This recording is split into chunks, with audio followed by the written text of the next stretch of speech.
Hi guys, welcome back to Class for Flooding. You're with Rahul Sharma, your friend and guide in this class all about English studies in India.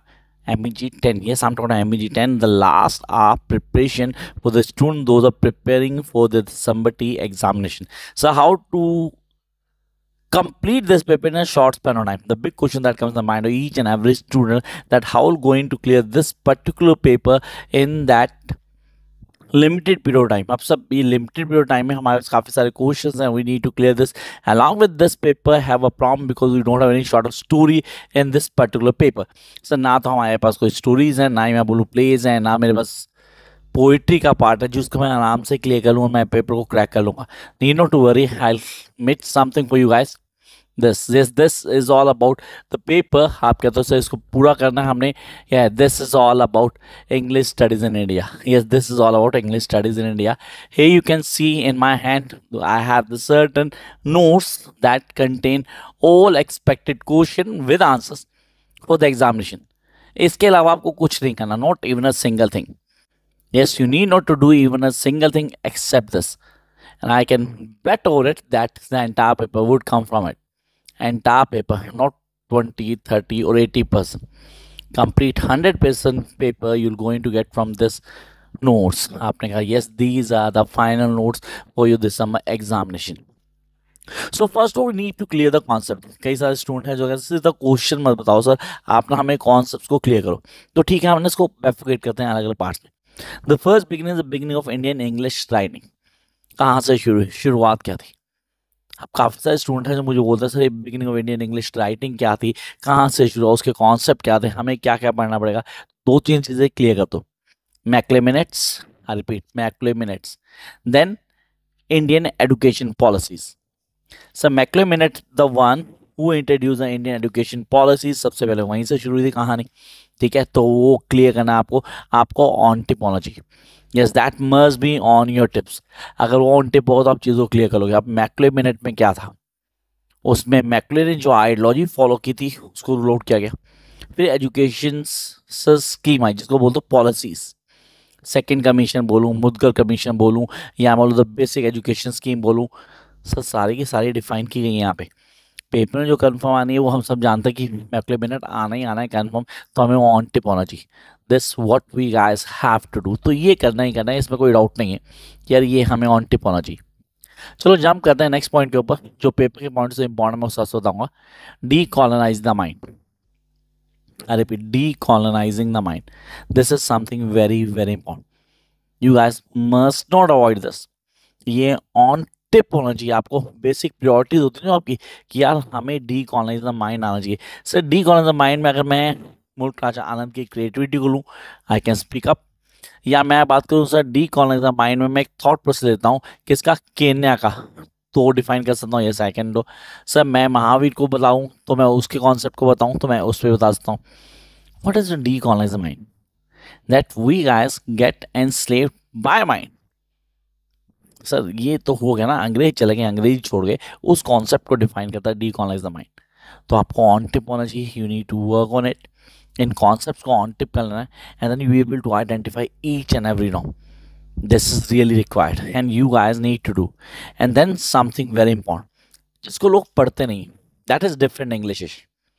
से different English क्या है? Basically we can define the different English and different words. Sir we know that in a world, the contemporary world we will be living in, everybody have different pronunciation.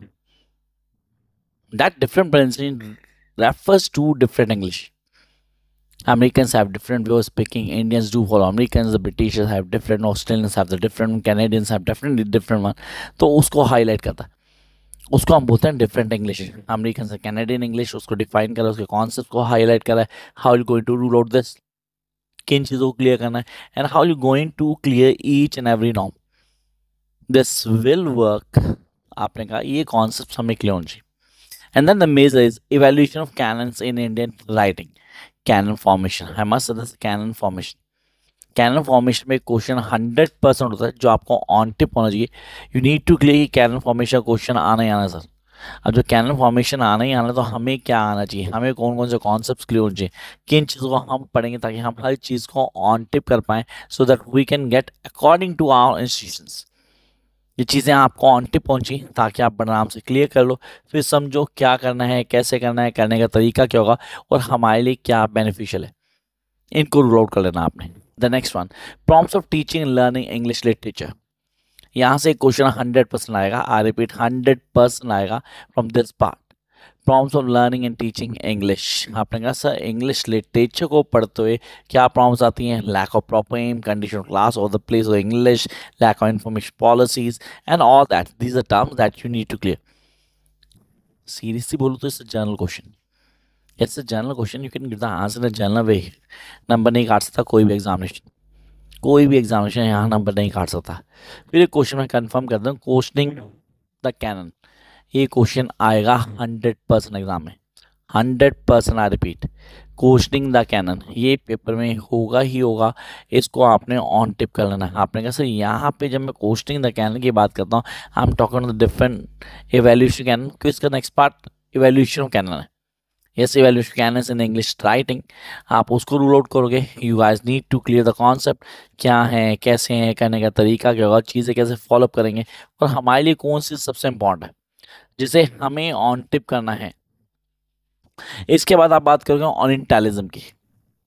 Yes, you talk about orientalism. What is orientalism? Sir decolonise the mind, और orientalism से एक question confirm होता है। Sir why you living Rajmohan 5? I am not living Rajmohan 5, वो करना है confirm है। एक अकेली स्टोरी है जो आपके कोर्स के अंदर है, दैट्स द राजमोहन 5, वो आपको ऑन टिप होनी चाहिए। यस, वो आपको ऑन टिप होनी चाहिए और आपको आनी चाहिए, बाय हुक और बाय क्रुक आपको आनी चाहिए, क्योंकि कंफर्म क्वेश्चन मिलेगा। कौन सा? सर मतांगनी का क्वेश्चन मिलेगा। अच्छा, here the questions guys, please do write the questions, क्योंकि इसके बाद एग्जाम में कुछ नहीं आने वाला।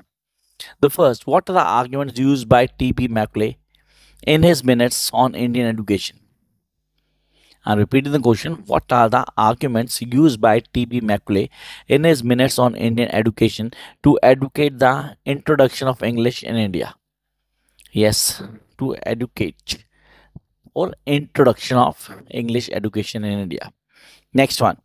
अब इन दो क्वेश्चन से एक क्वेश्चन 100% पेपर में मिलने वाला है। Comment on changed attitude of Indian middle class. Comment on the changed attitude of the Indian middle class towards English in 1950s. Sir ये क्वेश्चन तो आना ही चाहिए, क्योंकि इंडियन 1950s की बात करूँ तो चेंज एटीट्यूड था, उसको डिफाइन किया गया।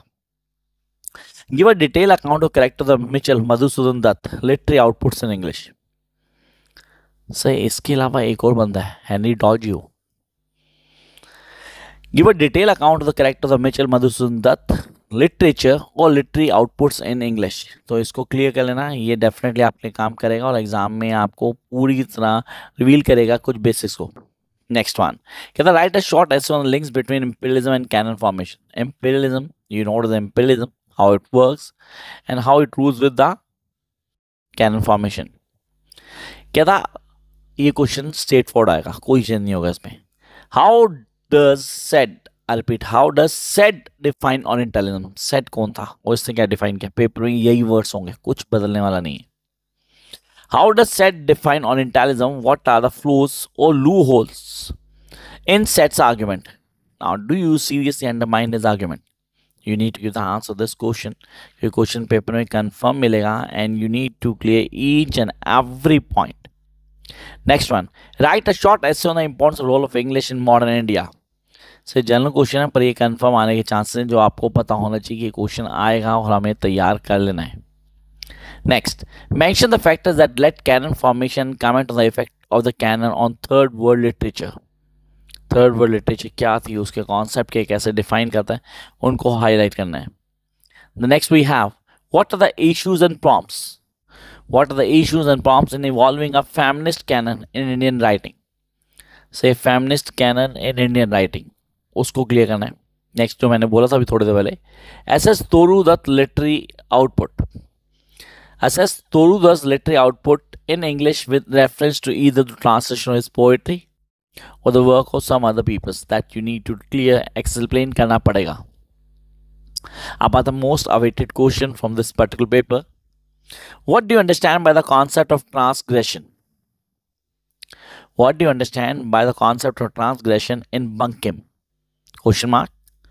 Would you consider Matangni as transgressive woman? Yes. Would you consider Matangni as a transgressive woman? You need to clear this question. क्योंकि पेपर में 100% होगा, आपको आना चाहिए, नहीं आता तो दिक्कत हो जाएगी यार, तो इसको जरूर कर लेना. Then trace the impact of social change. Trace the impact of social changes and English literature from 18th century to present time. क्या लेके आया, क्या कॉन्सेप्ट थे, कितना चेंज किया, उसको आपको डिफाइन करना है. And then jump to the next part जो पेपर में सबसे ज्यादा इंपॉर्टेंट है. कहता डिस्कस द कॉन्ट्रीब्यूशन टैगोर.